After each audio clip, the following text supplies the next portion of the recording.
Welcome back everyone. Today we're going to start our example number 1 of chapter 8 trigonometry. Trigonometry 8 का जो example आज start करने वाले हैं हम फ्रेंड्स. तो आज मैं एग्जाम्पल नंबर 1 स्टार्ट करें. सबसे पहले हम देखो एग्जाम्पल नंबर 1 का स्टेटमेंट क्या है. गिवन दैट tan a आपके पास दे रखा है 4/3. क्या दे रखा है? tan a is equal to 4/3 दे रखा है. आपको क्या करना है? Find the other trigonometric ratio of angle A. यानी एक वैल्यू आपको दे रखी है और इसके अलावा जितने बची हुई ट्रिग्नोमेट्रिक रेशियो हैं उसका आपको फाइंड करना है.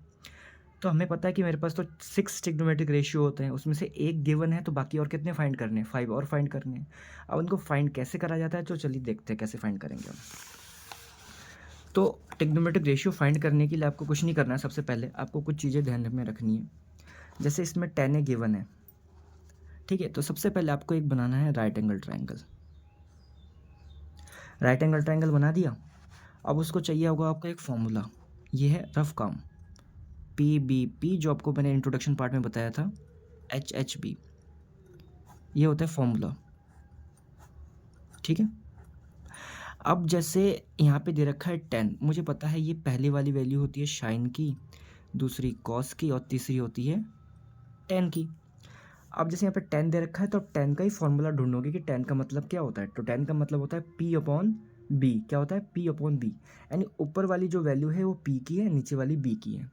P मतलब परपेंडिकुलर की और B मतलब बेस की. तो आपको चाहिए क्या? हाइपोटेनस ही तो चाहिए, क्योंकि ये तो परपेंडिकुलर है, ये तो बेस है. आपको क्या चाहिए? हाइपोटेनस चाहिए. तो इस टाइप के क्वेश्चन में जब भी आपके पास एक ट्रिग्नोमेट्रिक रेशियो गिवन हो और आपको बाकी कोई भी ट्रिग्नोमेट्रिक रेशियो पूछे तो राइट एंगल ट्रायंगल बनाना है और फिर देखना है कि इसका फॉर्मूला इसके हिसाब से कौन सा होगा. फिर जो भी वैल्यू होगी उसके अकॉर्डिंग आप यहाँ पे वैल्यू रखोगे. हमेशा याद रखो कि दो वैल्यू पहले से आपको मिल जाएगी, तीसरी आपको निकालनी पड़ेगी. और राइट एंगल ट्रायंगल में एक फॉर्मूला वर्क करता है, उस फॉर्मूला का नाम होता है पाइथागोरस थ्योरम, जो सबको पता है कि पाइथागोरस थ्योरम क्या होता है. अब आपको लिखना पड़ेगा बाई पाइथागोरस थ्योरम. क्या होता है पाइथागोरस थ्योरम? क्या होता है? h² is equal to formula पता है p² प्लस b². यही तो होता है पाइथागोरस थ्योरम. आपको हाइपोटेनस फाइंड करना है तो हाइपोटेनस को सेम टू सेम कॉपी करो. परपेंडिकुलर ये है 4, तो 4 का हो जाएगा स्क्वायर. बेस है 3, तो 3 का हो जाएगा स्क्वायर. तो मुझे पता है h² एज इट इज़ रहेगा. 4 का स्क्वायर होता है 16 और 9, 3 का स्क्वायर हो जाता है 9. तो 16 9 हो जाएगा आपका 25. जब स्क्वायर हटता है तो रूट लगता है, याद रखिए. जब किसी से भी स्क्वायर हटाओगे तो रूट लगेगा. और √25 का मतलब क्या होता है? 5, क्योंकि 5 का स्क्वायर करोगे तो 25 आता है. यानी एच हाइपोटेनस कितना आ चुके हैं आपके पास? 5. देखो तीनों साइड आ चुकी है आपके पास. इसका मेन काम होता है इस टाइप के क्वेश्चन को तीनों साइड निकालना. दो साइड गिवन होती है, तीसरी हमें निकालनी पड़ती है. जैसे ये आ गया पाइथागोरस थ्योरम से, आपको पाइथागोरस थ्योरम ही लगाना है तीसरी साइड निकालने के लिए. और आपसे पूछा था अदर ट्रिग्नोमेट्रिक रेशियो. अदर में कौन कौन बचा है? अदर में मुझे पता है कि साइन बचा है, एक कॉस बचा है, tan तो पहले से गिवन है, tan नहीं निकालना है. कॉट बचा है, सेक है और कोसेक. अब शाइन क्या है? शाइन का जो फॉर्मूला होता है, शाइन का मैंने लिख चुका हूँ कि P/H होता है. तो फिगर में देख लो P/H क्या है. P तो 4 है, अपॉन H कौन सा है? 5 है. यानी 4/5 इसका आंसर आ गया है. कॉस क्या है? B/H. B कितना है? 3 और H कितना है? 5. तो इसका आंसर हो गया 3/5. ऐसे ही कॉट. कॉट देखो ये होता है, ये आपको याद रखिए, ये होता है आपका कोसेक, ये होता है आपका सेक, ये हो गया आपका कॉट. ठीक है. तो वैसे ही अब हमें किसका निकालना पड़ेगा? कॉट का. तो कॉट का फॉर्मूला तो ये होता है B/P. B ऊपर, यानी B तो है 3, तो ये हो जाएगा आपका 3/B/P. तो P कितना है आपके पास? 4. इस फिगर में देखते रहिए, ये बेस परपेंडिकुलर, ये हो गया हाइपोटेनियस. सेक का हो गया आपका H/B. H कितना है आपके पास? 5/H/B. बेस कितना है आपका? 3. कॉसेक का क्या हो गया आपके पास? कॉसेक का होता है H/P. H कितना है? 5 और आपका H/P कितना हो गया? 4. तो इस तरह से आप देख लो कि सभी ट्रिग्नोमेट्रिक रेशियो आपके निकल चुके हैं. ठीक है. आई होप आपको ये समझ में आ गया होगा कि इस टाइप के क्वेश्चंस को कैसे करना है. तो बढ़ेगा अब एग्जाम्पल नंबर 2 की तरफ. ठीक है. अब एग्जाम्पल नंबर 2 देख लेते हैं कैसे करना है। एग्जाम्पल नंबर 2 में हमें बताया गया है कि if angle B and angle Q are acute angle. Acute angle वो एंगल होते हैं जो बिलो होते हैं 90 डिग्री, यानी एक्यूट एंगल होता है greater than 0 degree but less than 90 degree, यानी 90 से छोटे वाले एंगल होते हैं acute angle. Such that sine B is equal to sine Q, यानी ये वाला एंगल इसके इक्वल है, उसने बोल दिया, तो हमें प्रूफ करना है, यही प्रूफ करना है angle B is equal to angle Q, यानी ये वाला एंगल इस एंगल के इक्वल है या नहीं है। इतना कंफर्म रखिए, वो हमसे ये कह रहा है कि क्या इसका बेस और इसका बेस इक्वल होगा। अगर ये एक्यूट एंगल है तो होगा, जरूर होगा। इसका मतलब ये है कि हमें ये प्रूफ करना है कि इसका बेस और इसका बेस इक्वल है कि नहीं है। तो इसका मतलब इसका परपेंडिकुलर इसके इक्वल होगा, इसका हाइपोटेन्यूस इसके इक्वल होगा। अब इसको करना कैसे है उसको देखिए। तो सबसे पहले आप दो फिगर बनाएंगे, जैसे उसने बोला हमें, तो हमें भी वैसे ही दो फिगर बनानी है। अब कैसे बनेगी दो फिगर, तो सबसे पहले आपको लिखना पड़ेगा, फिगर बनाना पड़ेगा। दो फिगर बना लेते हैं जैसे उस बुक में बोला है। फिगर कौन सा है, एक फिगर है ए बी सी, यहाँ पे एक्यूट एंगल है। दूसरा फिगर थोड़ा सा बड़ा है, हल्का सा। फिगर बड़े होने से कोई मतलब नहीं है, राइट एंगल तो राइट एंगल ट्रायंगल ही है। ये हो गया आपका पी क्यू आर। हमें मतलब ये प्रूफ करके दिखाना है कि जैसे इसका परपेंडिकुलर ए सी है और उसका परपेंडिकुलर क्या है पी आर, ये ऐसे होना चाहिए रेशियो की फॉर्म में। इसका हाइपोटेन्यूस ए बी है, इसका हाइपोटेन्यूस पी क्यू है, और इसका बेस बी सी है और इसका बेस क्यू आर या आर क्यू बोल सकते हो। तो हमें ये चीज़ प्रूफ करके दिखाना है और इजीली कर लेंगे प्रूफ कैसे करना है। तो देखिए कैसे करते हैं हम। सबसे पहले उसने बोला है, इसने गिवन करा है क्वेश्चन में, पढ़ेंगे ना कि शाइन बी किसके इक्वल है, शाइन क्यू के इक्वल है। तो अब शाइन का फॉर्मूला देख लेंगे। शाइन का फॉर्मूला कैसे निकालोगे आप। तो शाइन का मतलब होता है, देखो शाइन का मतलब इस पहले वाले एग्जाम में शाइन का मतलब होता है पी अपॉन एच। क्या होता है, पी अपॉन एच। तो मुझे इस दोनों फिगर में शाइन का फॉर्मूला लगाना है। तो यहाँ पे क्या है, पी मतलब परपेंडिकुलर। परपेंडिकुलर कौन है, तो शाइन बी है ना। तो पहले आप शाइन बी की वैल्यू लिख लो, शाइन बी। तो शाइन का मतलब होता है पी अपॉन एच। तो पी कौन है, ए सी, और हाइपोटेन्यूस कौन है, ए बी। तो ये हो गया शाइन का फॉर्मूला। ऐसे ही आप शाइन क्यू का निकाल लो। शाइन क्यू का कहाँ से निकालोगे, इस वाले फिगर से ना, क्योंकि ये बी का वाला फिगर है, क्यू वाला फिगर है। सेम फॉर्मूला वही है। शाइन क्यू का मतलब, शाइन का मतलब होता है पी अपॉन एच। तो पी तो आपका पी आ रहा है इसमें, इस वाले फिगर में पी आ रहा है ना, और एच कौन सा हो गया आपका पी क्यू। जब ये दोनों एंगल इक्वल है तो इनके रेशियो को भी इक्वल करना पड़ेगा। दोबारा बता रहा हूँ, sine B sine Q given था, तो हमने शाइन बी की वैल्यू निकाल ली, ऐसे शाइन क्यू की अलग वैल्यू निकाल ली। उसके बाद आपको दोनों जो रेशियो है इसको इक्वल करना पड़ेगा। इक्वल कैसे करेंगे, तो इस वाले रेशियो को आप इधर रखोगे और इस वाले रेशियो को, इस वाले रेशियो को हम ऐसे इक्वल रखेंगे। जैसे इसको लिखोगे ना, तो इसको आप एक कांस्टेंट मान लेना, के मतलब कांस्टेंट मान लेना। यानी दो रेशियो तो बराबर हो चुकी है, बस हमें खाली बेस को इक्वल दिखाना है। यानी कि जब भी मैं बताऊं कि दो चीज़ आपके पास है, क्योंकि हमारे पास दो चीज़ तो है, एक तो है हमारे पास परपेंडिकुलर, एक है हमारे पास हाइपोटेनियस। अब हमें खाली बेस को इक्वल करना है। तो जब भी आपके पास दो चीज़ हो राइट एंगल ट्राइंगल में, तीसरी चीज़ आपको निकालना है, प्रूफ करना है, तो आपको लगाना पड़ेगा Pythagoras theorem. By Pythagoras theorem. Pythagoras theorem क्या होता है, H square is equal to क्या होता है, P square plus B square. ठीक है, हमें तो बेस निकालना है। तो सबसे पहले आप फाइंड करो। जैसे फाइंड कैसे करोगे आप, पहले वाले फिगर में आपको बेस निकालना है। तो बेस तो फिगर है, दो फिगर है ना, तो दो बार ये वैल्यू निकलेगी। ठीक है, तो एक बार पहले वाले फिगर के लिए निकालते हैं। पहले वाले फिगर में हाइपोटेन्यूस क्या है, ए बी। तो आप इधर लिखोगे एच की जगह ए बी स्क्वायर। परपेंडिकुलर कौन है, परपेंडिकुलर है ए सी, तो लिखोगे ए सी स्क्वायर। प्लस बेस कौन है, बेस है आपका बी सी स्क्वायर। हमें तो बेस निकालना है ना, तो आप क्या करो, बेस को इधर ही रखो, बाकी इसको इधर माइनस में भेज दो। ए बी स्क्वायर लिखा, ये प्लस का तो इधर आके हो जाएगा माइनस का ए सी स्क्वायर, और इज इक्वल टू में क्या है, बी सी स्क्वायर। जब इससे स्क्वायर हटेगा तो क्या लग जाएगा, अंडर रूट, यानी A B square minus A C square. ये हो गया बी सी की वैल्यू, देख लीजिए। इस तरह से हमने इस वाले फिगर में से ना बेस निकाल दिया। इस वाले फिगर में हमने क्या निकाल दिया, बेस। ठीक है, यही सेम प्रोसेस हम इस वाले फिगर के लिए भी करेंगे। ठीक है, अब कैसे करेंगे देखते हैं। हाइपोटेनियस इसमें कौन है, हाइपोटेनियस तो इसमें पी क्यू है ना, हाइपोटेनियस। तो पी क्यू का स्क्वायर होगा इज इक्वल टू में हमारे पास परपेंडिकुलर स्क्वायर, इस वाले फिगर में परपेंडिकुलर कौन है, पी आर स्क्वायर, अब बेस कौन है, आर क्यू स्क्वायर। हमें इसमें भी बेस ही निकालना है, तो बेस तो आर क्यू है, तो आर क्यू को इधर रखो, बाकी इसको इधर माइनस में भेज दो। अब यहाँ से स्क्वायर हटेगा तो इस पर क्या लग जाएगा, अंडर रूट, तो ये लग गया अंडर रूट, क्या बचा इसमें, आर क्यू। ठीक है, तो यहाँ से हमने इसके बेस को भी वैल्यू निकाल ली। बस इस बेस, जैसे हमने ये रेशियो कंपेयर नहीं किया था इन दोनों के रेशियो, तो सेम टू सेम हम इसके बेस के रेशियो को भी कंपेयर करेंगे। तो इसका बेस तो ये बी सी आया, तो बी सी को आप ऊपर रखिए, इसका आर क्यू बेस है तो आर क्यू को आप नीचे रखिए। अब जो वैल्यू बी सी की है, बी सी की वैल्यू तो ये है, तो इसके सामने इसके वैल्यू को रख दीजिए, और जो वैल्यू आर क्यू की है तो आर क्यू के सामने ये उसकी वैल्यू रखिए। ठीक है, अब एक रूल आपको पता होना चाहिए कि ए बी है ना, ए बी, जो ए बी है वो किसके इक्वल है, अच्छे से देखिए। यानी ए बी की जगह मैं क्या लिख सकता हूँ, ए बी इस वाले फिगर में देखिए, इस वाले फिगर में क्योंकि रूट के अंदर मेरा ए बी आया ना, तो ए बी यहाँ पे कहाँ आ रहा है, ये आ रहा है हाइपोटेनियस, तो यही साइड हाइपोटेनियस, ये तो इसमें भी इक्वल होगी, तो इसमें हाइपोटेनियस कौन है, इसमें हाइपोटेनियस है पी क्यू। तो यानी ए बी की जगह मैं क्या रख सकता हूँ, पी क्यू स्क्वायर।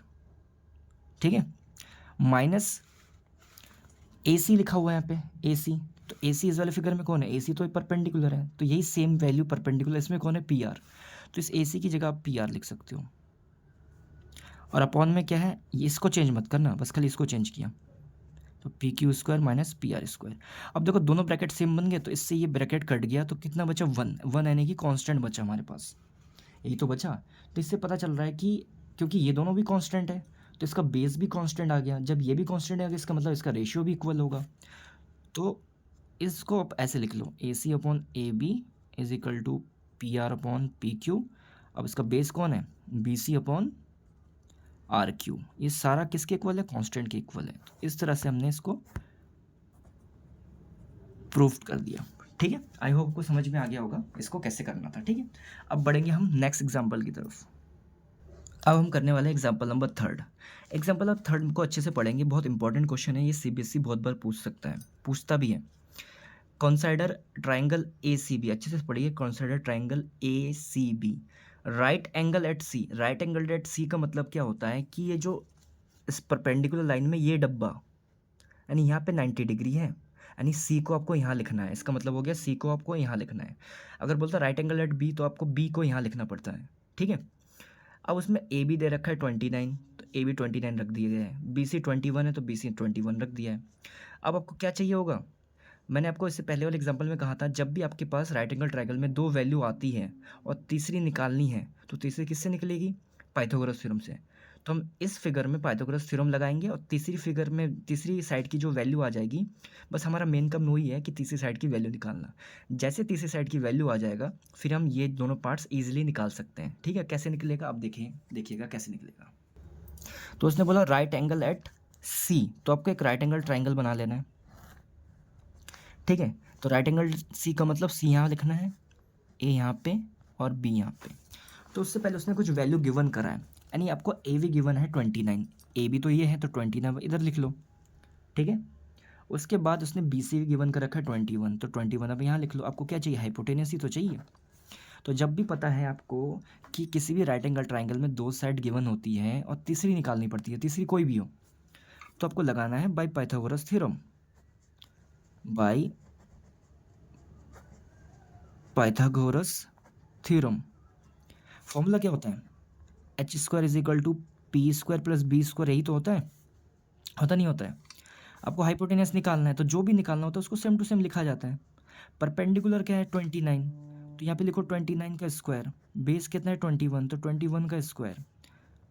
तो जब आप 29 का स्क्वायर करोगे, तो जो 29 का जो स्क्वायर होता है, तो 29 के स्क्वायर को आप कैसे निकालोगे, बताइए मुझे, क्योंकि आपको तो ए सी निकालना है ना, ए सी मतलब परपेंडिकुलर निकालना है, परपेंडिकुलर निकालना है ना, क्योंकि बेस, सॉरी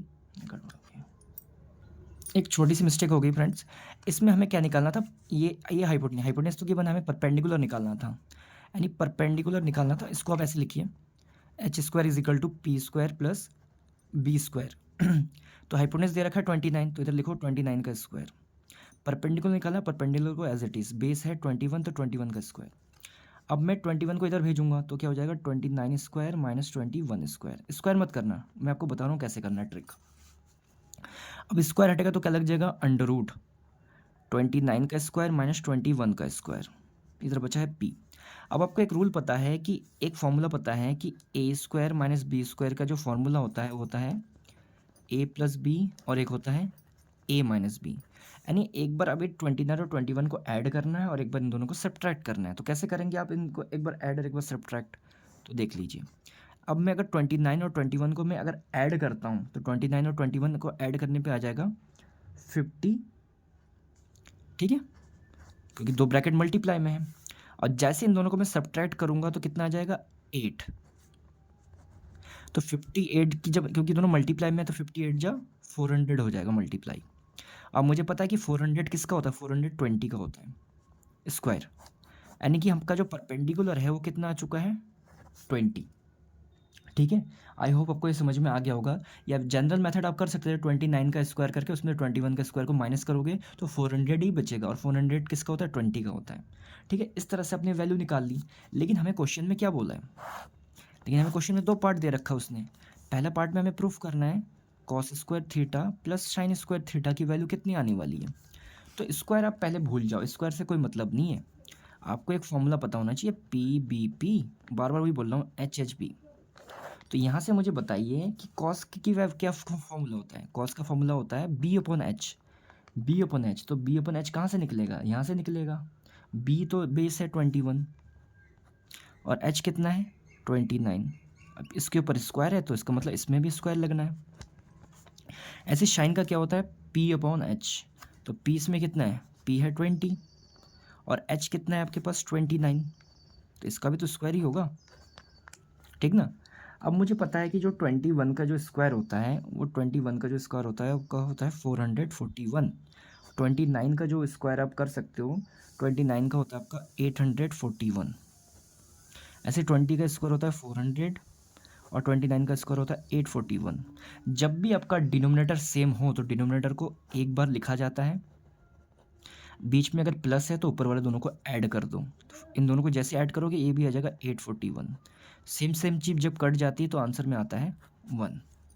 तो इस तरह से हमने इसके पहले पार्ट को कर लिया है। अब सेकंड पार्ट को ज़रा देखिए।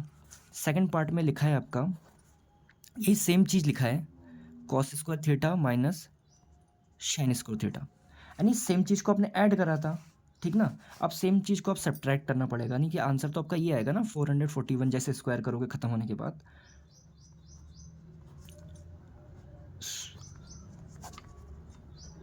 अब डिनोमिनेटर सेम है तो एक बार लिखो।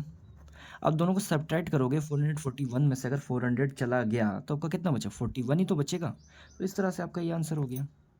आई होप को ये समझ में आ गया होगा किस तरह से करना था। अब बढ़ेंगे हम नेक्स्ट एग्जाम्पल की तरफ। अब ये वाला क्वेश्चन बहुत ही ज़्यादा इंपॉर्टेंट है, बहुत छोटा सा क्वेश्चन है, बेसिक क्वेश्चन है, तो आपको अच्छे से समझना पाए। लिखा in a right angle triangle A B C, right angle at B. तो राइट एंगल बी का मतलब होता है डब्बे वाले हिस्से पे आपको बी बनाना है। इफ 10 इज इक्वल टू 1, यानी कि एक आपको टेक्नोमेट्रिक रेशियो की वैल्यू दे रखी है 10 इज इक्वल टू 1। तो ये इस वैल्यू की हेल्प से आपको इस चीज़ को प्रूफ करना है, यानी इधर भी वैल्यू रख के आपको 1 प्रूफ करके लाना है। कि हमसे ये पूछा है कि 2 साइन कॉसे की जो वैल्यू रख के आप सॉल्व करोगे क्या इसका आंसर 1 आएगा। तो आएगा नहीं आएगा तो उसको आपको करके देखना पड़ेगा कि कैसे करेंगे इस क्वेश्चन को ना। यानी एक टेक्नोमेट्रिक रेशियो दे रखा है आपको, तो अच्छे से समझेंगे कि जब एक टेक्नोमेट्रिक रेशियो गिवन होता है तो कैसे करते हैं हम, ठीक ना। अब देख लेंगे कैसे करना है इसको। यानी आपके पास एक टिग्नोमेट्रिक रेशियो दे रखा है तो अच्छे से समझिए ज़रा। तो देखो टिग्नोमेट्रिक रेशियो को करने के लिए मुझे पता है कि उसके नीचे और एक वैल्यू होनी चाहिए, मेरे पास तो और एक वैल्यू है नहीं ना। तो मैं क्या करूँगा उसके नीचे मैं अपनी तरफ से एक 1 और मान लूँगा, तब तो मेरे पास एक फ्रैक्शन का फॉर्म बन जाएगा। जब भी आपको एक वैल्यू गिवन हो दूसरे नीचे नहीं हो तो आप अपनी तरफ से 1 मान लेना नीचे। तो सबसे पहले आपको एक राइट एंगल ट्राइंगल बनाना है, बना गया। अभी 10 का फॉर्मूला है तो वही formula P B P H H B, यही तो आपको लिखना पड़ेगा। अब मुझे पता है कि 10 का होता है फॉर्मूला पी अपॉन बी, यानी ऊपर वाली पी नीचे वाली है बी। पी मतलब परपेंडिकुलर में भी 1, बेस मतलब इसमें भी 1। आपको क्या चाहिए, हाइपोटेनियस चाहिए। और किसी भी राइट एंगल ट्राइंगल में तीसरी साइड अगर आपको निकालनी है तो तीसरी साइड निकालने के लिए कौन सा फॉर्मूला चाहिए, by Pythagoras theorem, by Pythagoras theorem. तो पाइथागोरस थ्योरम क्या है, H square is equal to P square plus B square, H square is equal to P square plus B square. H कितना है आपके पास, एच तो निकालना है, जो निकालना है उसको एज इट इज लिखो। परपेंडिकुलर 1 है तो 1 का स्क्वायर, बेस भी 1 है तो 1 का स्क्वायर। तो जब इसको करोगे तो ये 1 + 1 ही आ जाएगा स्क्वायर करने पे। तो जब स्क्वायर हटेगा तो क्या लग जाएगा, अंडर रूट, क्योंकि 1 + 1 कितना होगा, 2। थोड़ा सा डायरेक्ट कर दिया। यानी आपका जो हाइपोटेनियस आया है वो कितना आया है, अंडर रूट 2। बस आपको अब क्या प्रूफ करके दिखाना है, आपको ये प्रूफ करके दिखाना है कि जो 2 साइन है और कॉस है ये किसके इक्वल आना चाहिए, 1 के इक्वल आना चाहिए। तो इसमें आपको कुछ नहीं करना है, बस एक बार आपको साइन की जगह साइन की वैल्यू रखनी है, एक बार कॉस की जगह कॉस की वैल्यू रखनी है। अब कैसे रखा जाता है तो देखो, मैंने 2 लिखा, इन टू, हमेशा इन टू होता है हर एक रेशियो के बाद। शाइन ए, तो शाइन का फॉर्मूला तो तुम्हें पता होना चाहिए, शाइन का मतलब होता है पी अपॉन एच, यानी परपेंडिकुलर अपॉन में हाइपोटेनियस। तो परपेंडिकुलर 1 है अपॉन में हाइपोटेनियस तो √2 है, फिर मल्टीप्लाई। अब कॉस है, कॉस का क्या होता है, कॉस का होता है बी अपॉन एच, यानी बेस अपॉन हाइपोटेनियस। बेस कितना है 1 और हाइपोटेनियस कितना है √2, इज इक्वल टू में 1 वैसे ही रखो। अब देख लेना अच्छे से थोड़ा सा, ऊपर 2 2 बन जा 2, 2 बन जा 2, यानी ऊपर की सभी की मल्टीप्लाई करके तो 2 आएगा। और नीचे जब ये सेम सेम नंबर रूट के अंदर मल्टीप्लाई होता है, अच्छे से सुनिए, जब रूट के अंदर सेम सेम नंबर मल्टीप्लाई होता है, जब दो रूट के अंदर सेम सेम नंबर मल्टीप्लाई होता है तो सिंगल चीज़ बाहर आता है। तो जब सेम सेम नंबर कटेगा तो क्या छोड़ेगा अपनी जगह 1, और इज इक्वल टू में 1 था ये। तो ये हो गया आपका प्रूफ। आई होप आपको एक क्वेश्चन समझ में आ गया होगा, ठीक है।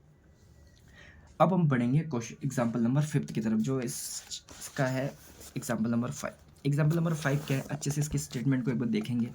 एग्जाम्पल नंबर 5 में ना ये इंपॉर्टेंट इसलिए हो जाता है कि इसमें थोड़ा सा चीज़ अलग दे रखा है। क्या अलग दे रखा है, इसने कहा है कि in a triangle O P Q. तो सबसे पहले आपको एक ट्राइंगल बनाना पड़ेगा ओ पी क्यू। तो ओ पी क्यू जैसे आप बनाएंगे, ओ जैसे पी क्यू बनाएंगे ना, तो इसने कुछ बोला है क्या, इसने बोला है राइट एंगल एट पी, यानी पी आपको कहाँ रखना पड़ेगा, राइट एंगल पे जहाँ पे डब्बा बनता है। इसने कुछ वैल्यू दे रखी है ओपी की, ओपी की कितनी दे रखी है 7। तो 7 में नीचे लिख दो 7, जहाँ पे ओपी होगा नीचे लिख दो।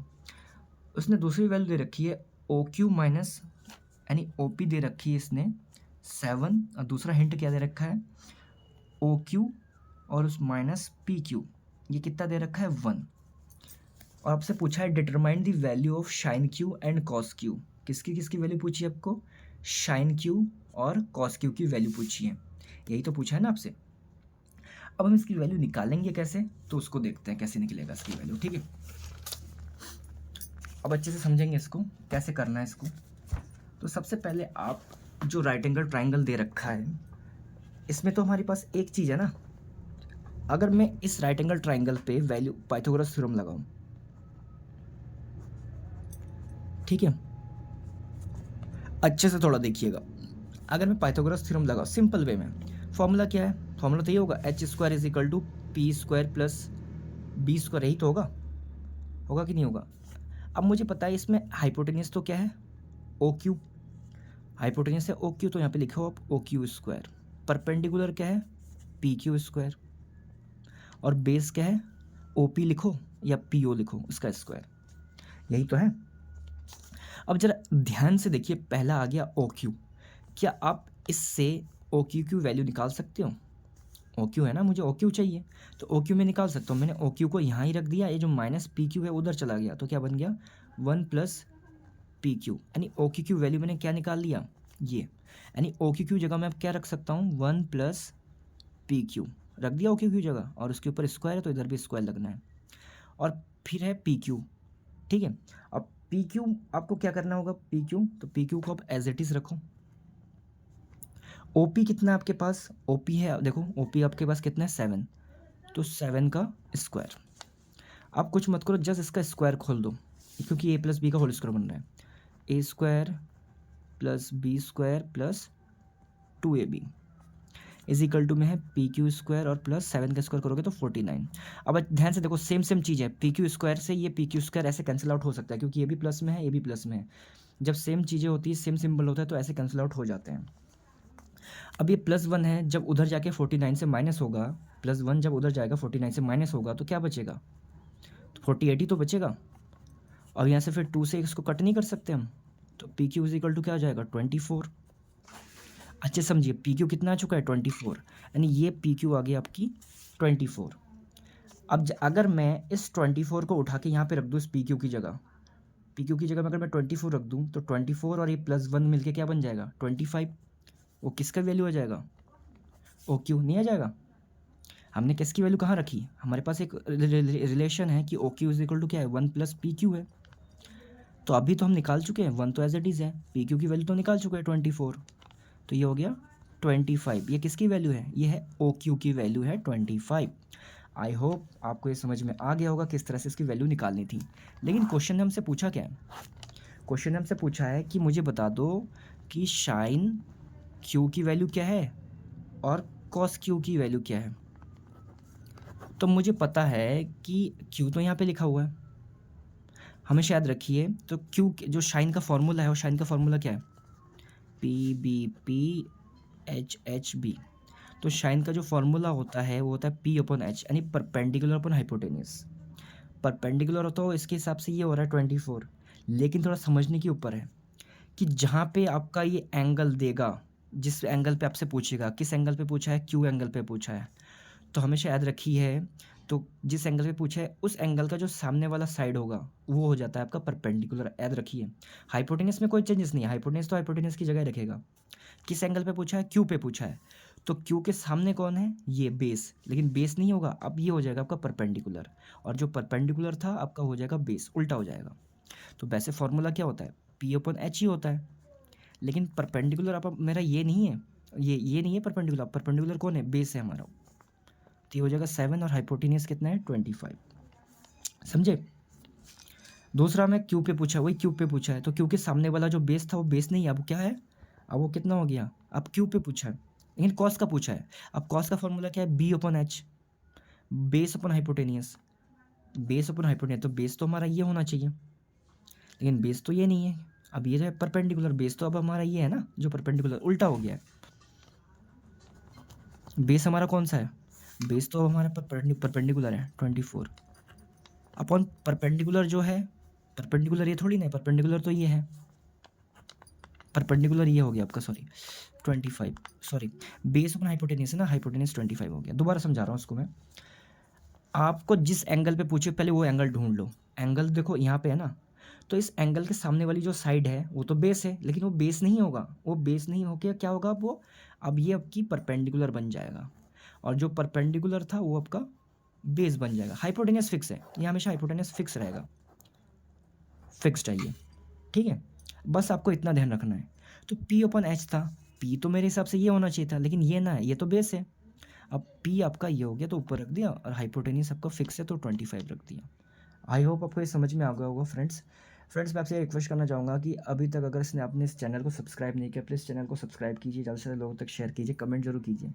किसी भी क्वेश्चन में आपको, पर्टिकुलर क्वेश्चन में कोई डाउट है, कोई आपको समझ में नहीं है, तो प्लीज़ कमेंट बॉक्स में कमेंट कर दीजिए। अगर वीडियो अच्छा लगे तब भी कमेंट कीजिए, और चैनल को सब्सक्राइब करके बेल आइकन की घंटी को जरूर दबा दें, तब कि जब भी कोई नया वीडियो अपलोड हो उसकी नोटिफिकेशन आप तक पहुँच जाए। चलिए मिलते हैं अब एक्सरसाइज में।